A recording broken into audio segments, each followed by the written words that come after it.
Hey guys, this is Zeddy, and coming with you another video. And it is a continuation of this. So as you guys saw in my last video, I did an unwrapping, and then I also had to fix this thing because the retainer on this thing broke off, and well, let's just not go there. Just watch my other video. It's just too painful. Anyways, that video was gonna take too long, which included the repair. I did not expect that I have to do a repair. I was gonna unwrap it and bias it up and test it out. So this is gonna be part 2 where I get to do that because I didn't get to do that last video. And I've never had any experience with this tape before. So as you guys remembered with this JVC TD661, I did an internal calibration to make it work with more, or calibrate with more tapes. Well, since I've never used this tape before, I am very interested to see if this deck can calibrate to this. Now, I forgot which tapes it was by now, but there was 2 tapes that I've tried that was very extreme, like with one particular tape, I had to go all the way to the left for the bias. And with another tape, I had to go all the way to the right. But everything else was kind of anywhere, but other tapes and stuff were kind of in between the 2 extremes there. So I'm kind of wondering, where does this fall? So I'm gonna move this forward. Hey, what are you doing? I did not hit rewind. All right, so we move this forward. We're gonna do calibrate here. By the way, right now everything is in the middle. Dolby is off, everything, all the noise reduction stuff is off. All right, so right in the middle, we need less level. The top, by the way, is the level. And the bias, we need positive bias to bring it down. Okay, so this deck can calibrate to it quite comfortably too. We have a lot of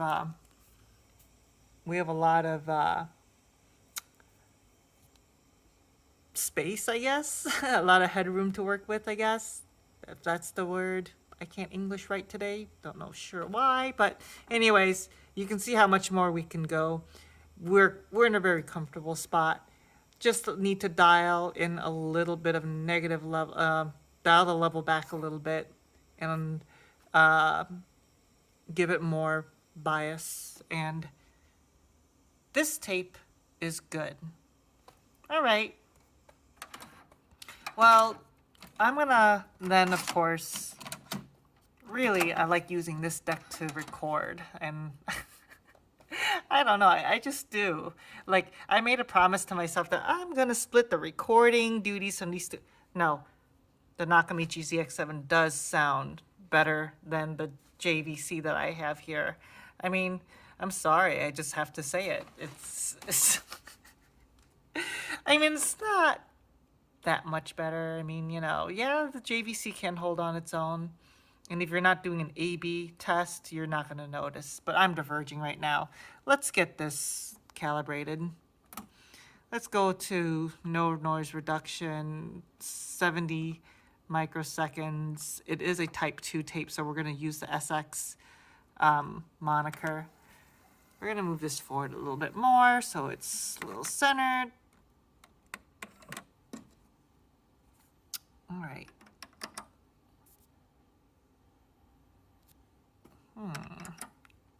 That's strange.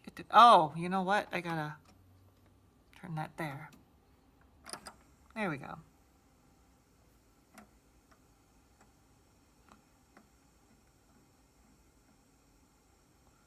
I'm expecting good things from that guide. And I was told that it's not ceramic, it's actually plastic. So They do make a ceramic version, by the way. So I don't know what this was biased to last time, but whatever it was, it's the same. The level is the same as this UX Pro, but it does need to.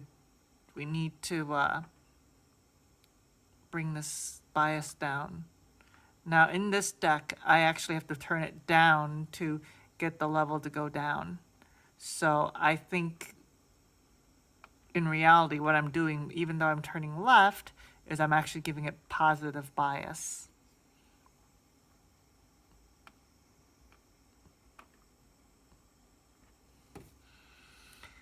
Okay, so it's nice and stable. Or not. Come on. Well, we do know that when you change the bias and the level do affect each other a little bit. On a good tape effect, it should only affect a little bit, I should say. Yep, okay. Okay. I know it's gonna flutter a little bit, but who cares? It's just a little bit. We're good. All right, so let's start some recordings, shall we? All right. I'm trying to like keep this video from being too boring, so I already played with the levels, make sure that I got the highest without, what do you call it, any distortion. And so let's actually hear how this tape performs. This is Race Car, I believe, on the YouTube audio library. So let's give it a shot.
So, well, the next song start. It's a little bit there, but anyways, I don't know. I'm actually really impressed. There was, like, I guess I got so used to playing around with like TDKD and the Maxwell UR that no matter how well I calibrate it, there's always a difference. You can still hear a difference between monitoring the tape and the source. Even though, it still sounds pretty good when you're listening to the tape. However, with this cassette, I feel like it's like super transparent. I did not hear any difference between source and tape, and that is with Dolby off. Now, I don't even want to try with C because I don't think we need it. But let's just say we want Dolby B, just to tamper that very little hiss down. Let's see how that sounds, huh? Let's cue up the track again.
All right.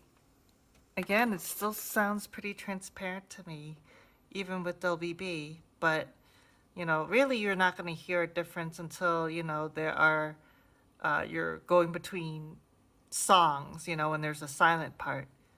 But honestly, you're not going to be listening to that for long anyway. So, if you want my opinion, I think this tape is one of those tapes where you really don't need Dolby noise reduction. And it is one of the most transparent sounding tapes I've ever used.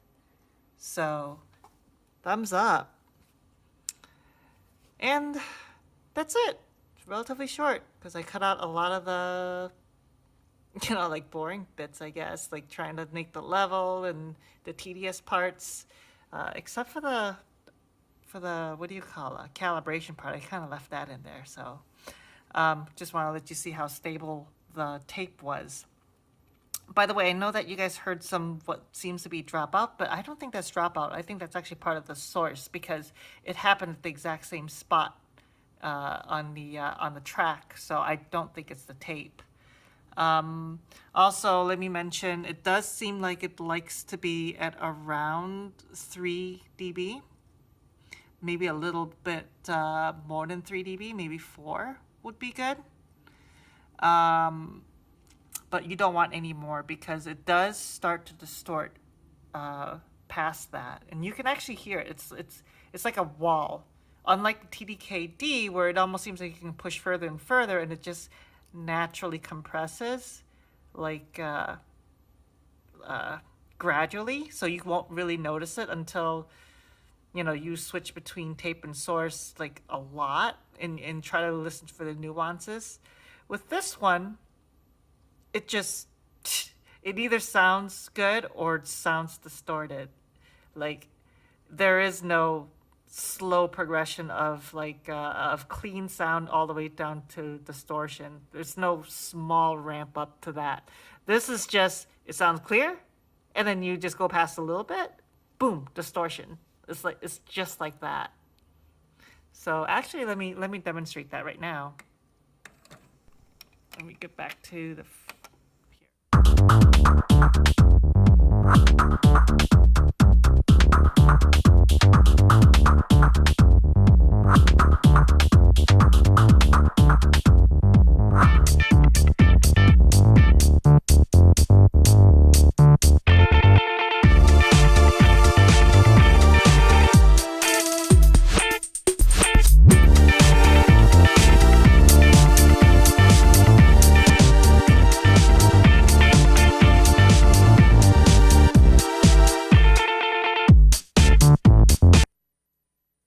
see what I mean? Like you can already hear it. I mean, I didn't even go past all that much, like maybe another couple dBs, and boom, distortion in your face.